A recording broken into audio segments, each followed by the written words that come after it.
Ronaldinho, Ronaldinho, Ronaldinho, Ronaldinho. What's going on, guys? ¿Cómo están? Baglis here and welcome to another match reaction here on the channel. Today we'll be taking a look at Manchester City versus Everton. It ended in a draw 1-1. I gotta start by saying, oh my god, the last 10 minutes from this match was kind of ridiculous. They were so fast paced.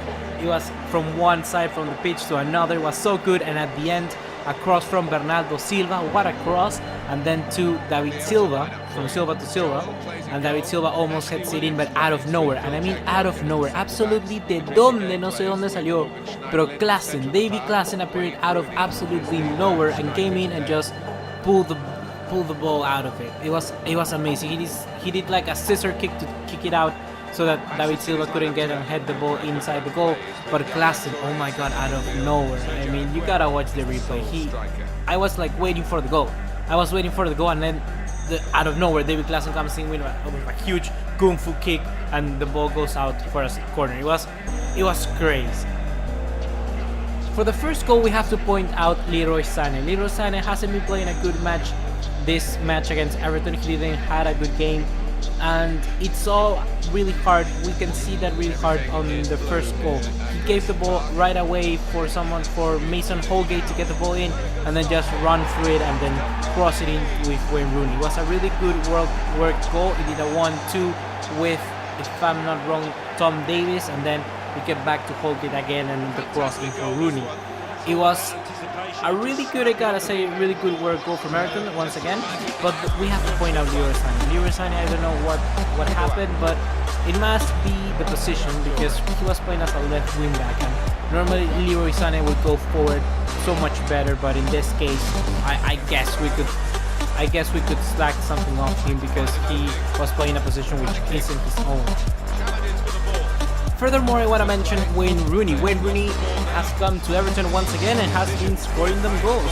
He has got a goal against those Rosenberg guys, I don't know, from the Europa League. He also got a goal against Stoke City. He's got a goal against Manchester City. So it's interesting to see how this new Wayne Rooney is coming into the system for Ronald Koeman. He's actually scoring a lot of goals and playing very, very well. Something which I, to be honest, would have thought it would be a bad decision, because Wayne Rooney, already 30 years old, starting his career very, very young.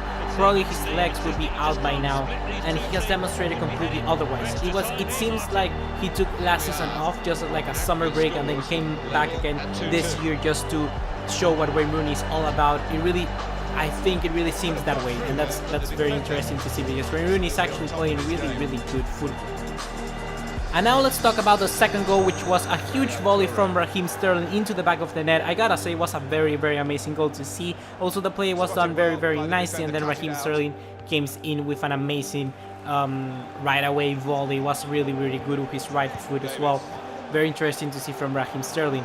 I gotta say that Sterling was putting a lot of balls in. He was working really hard for the latter stages of the game. He came in after Kyle Walker was sent off, so it was really interesting to see that Raheem Sterling was up for it, even though he was playing all around the pitch in many different positions throughout the game. And now onto the first red card. We have Kyle Walker with a bad challenge, a horrific challenge on the Leighton Baines for the first yellow card, and then 2 minutes later it seems like he didn't have got enough of Baines, and he comes in right away with a huge shove with his I think it was his shoulder or elbow, I don't know, into Baines once again, and that is completely not justifiable at all. Kyle Walker shouldn't be doing that, especially for a player which was like bought for 50 million. That's a huge amount of money. You don't want your best players to be doing that sort of thing, especially your first choice right back. And in that sense, moving on to the second red card, I think that decision was completely wrong from the referee.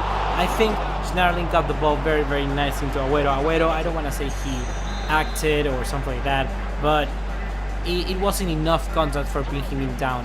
Probably there was some sort of contact, he fell down, but I mean, he came in harsh for the ball, but he got the ball in the end.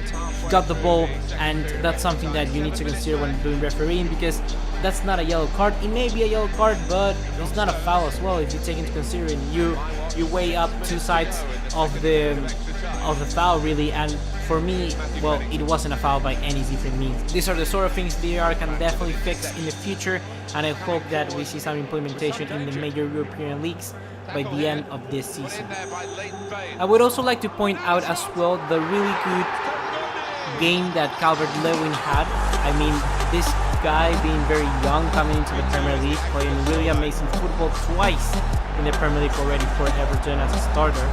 I gotta say that Dominic Calvert-Lewin is actually looking as a very, very promising striker or forward, because he can play up in all three positions as well. So I gotta say that this guy has really impressed me. He has been playing really good football. He's very fast. He's very trickery, dribbling. He's also very good at passing. And I gotta say that he just needs to work a little bit more on his maturity. I mean, his decision making, probably a little bit about his temper as well. But those are the sort of things that a young player brings to the game. So overall, I gotta say that Calvert-Lewin has actually impressed me quite a lot, and I think we would see a lot of this guy this season. Probably will be his breakout season this season.